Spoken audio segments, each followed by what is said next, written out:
everyone! My read aloud today is not actually from my friend's library. This is from my own library. I really love this book. I love to learn about pirates. And I saw this book and thought I would have to add it to my collection. It's called Little Captain Jack. And it doesn't have, oh, there it is. I was going to say you could look on the side, but I see the author and illustrator down here. Alicia Acosta and Monica Curritero. They might be both the author. I'm not sure. It doesn't say author and illustrator. It just has two names. So they might both be the author, or one might be the author, one might be the illustrator. I'm not sure. The first page, you can see a map. We've talked about maps before in class. You can see this helps us see where this island, maybe this is where the pirate lives. There's an island we see. Ooh, who remembers what this is called? Listen, whisper to somebody. What is this called? Or think to yourself. Tell me, what is it called? A compass, right. We can see, let's say these together. North, south, east, and what's last? West, right. There's a compass.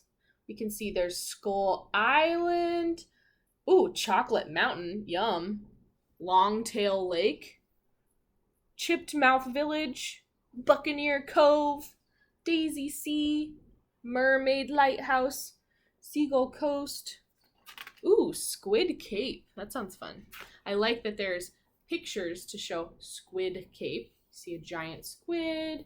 Longtail Lake. You see a longtail dinosaur. Let's find out what that's all about. Little Captain Jack. Make sure my light's not glaring. Once upon a time, there was a little pirate. He was so very little that everyone called him Little Captain Jack. Do you see Little Captain Jack on this page?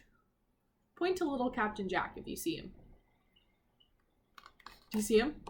He's right there. He's so little. It's kind of reminding me of our read aloud we did earlier where we learned about Titch. He was just little because he was younger. Little Captain Jack is very little. That's not a normal size for somebody. Jack was so tiny that if the wind blew hard, it sent him flying in an instant. That's why, since he was a child, Little Captain Jack had always carried a very heavy sword. In his belt, a weighted iron telescope around his neck, and a couple of rocks in his pockets to weigh him down a little more. You can see him right there. He's got his weights, or he's got his heavy telescope. He's got his his rocks are in his pockets, and his heavy sword. So things to keep him heavier so that he doesn't fly away. The pirate's size was also a problem at work. Jack was so tiny that his crew didn't hear him even when he yelled at them. So when he said, "Come on, you sea dogs," the crew heard, "Get on your flip-flops." Get on your flip-flops. And ran off to get their bathing suits and beach towels to head off to the beach. Interesting. So he said, "Come on, you sea dogs," and they heard, "Get your flip-flops." So they're running off, getting ready for the beach. If Little Captain Jack shouted, "Batten down the hatches," they'd hear, "Butter the ham sandwiches." Butter the ham sandwiches, and run to the kitchen to stuff themselves with ham sandwiches. I missed this page down here. If Little Captain Jack said, "Bring out the paddles," his crew would hear, "Blow out the candles." And they would bring out the candles, start singing "Happy Birthday to You," and then blow them out as if they were on a cake. Oh, that's so funny. You see up here, they have the candles. It's nobody's birthday. They just heard "blow out the candles," so they're gonna blow out the candles. There they are buttering the toast, or butter the ham sandwiches. Little Captain Jack was tired of always having to be careful that he didn't get trampled into a flapjack. He was fed up with being so small, always having to be vigilant, always having to yell, "Careful, I'm here! Careful, I'm here!" In the end, he invented a little ditty that he always repeated whenever he needed to. "Careful now, watch your back, here comes little Captain Jack." Can you imagine if a shoe was the same size as you? That would be very dangerous. Can't imagine what he thinks when he has a giant shoe coming at him like that. I like that though. "Careful now, watch your back, here comes little Captain Jack." One terrible day actually, little Captain Jack was in the middle of a battle with other pirates. As he fought, he said the ditty from time to time so that no one would tread on him. Ooh, do you remember? Let's sing it together. "Careful now, watch your back, here comes little Captain Jack." Look at all of these big humans that are about ready to trample him.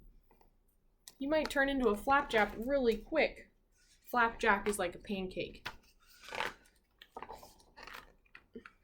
Suddenly, Pirate Badlock, a bad pirate, as bad as they come, heard the little song, looked down with his one eye, and laughed to himself.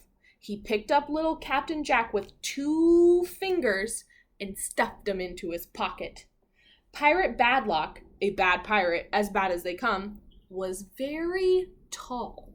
So although Jack could get out of the pocket, it was too dangerous to jump down to the ground.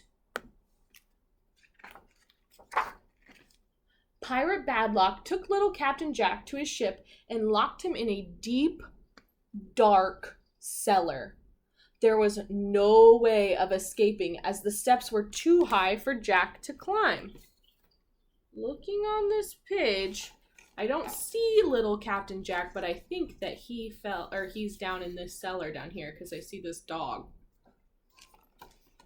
And he looks very excited looking down into the cellar. The little pirate began to cry, thinking he would never get back to his crew. Then a small mouse that lived in that dark place approached him and asked, "What kind of mouse are you? And why are you crying?" Jack told the mouse the full story and said he missed his crew.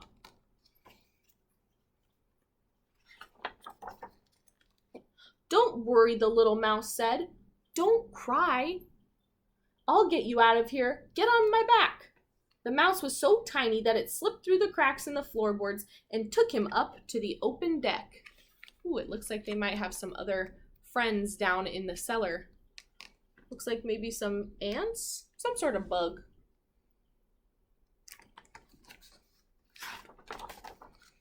But when Captain Jack emerged and looked from the ship's bow, that's the front of the ship, see right here, the ship's bow, he said that he saw that they were surrounded by water. "What now?" said Jack. "How will I get back to my boat? I am so small, I can't row or swim. The fish will eat me."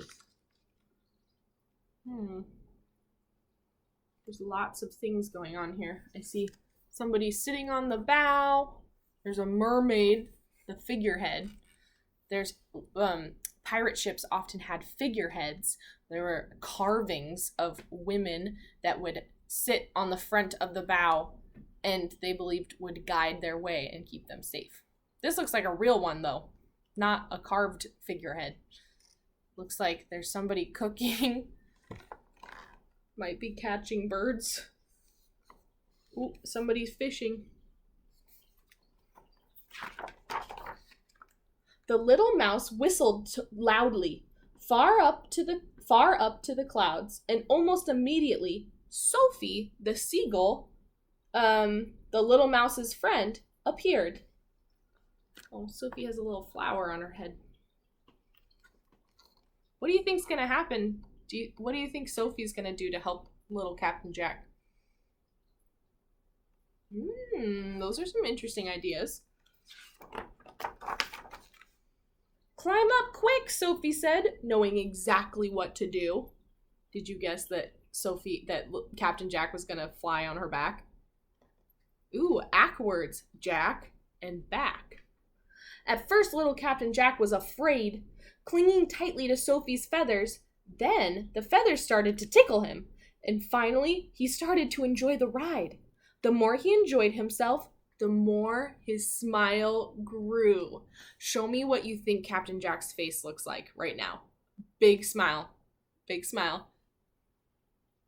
Do you think you'd feel that same way if you were riding on the back of a seagull?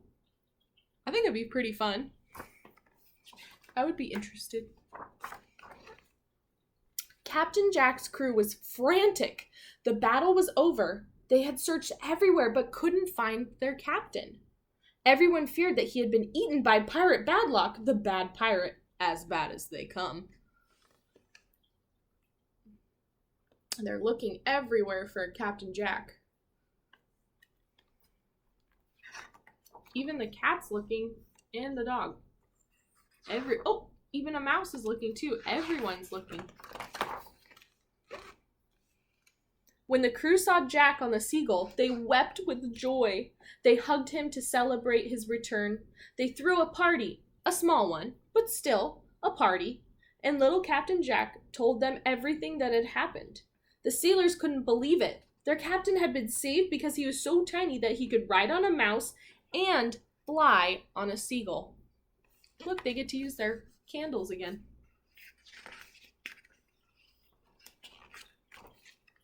From that day on, little Captain Jack knew that great things could come in all shapes and sizes, big or small.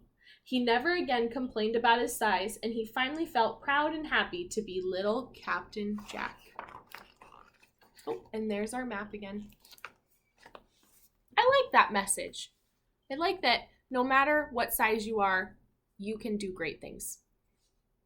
Awesome. Thanks for listening, everyone. Have a great day. I think this might be might be a couple more videos. So I'll see you in a little bit. Bye.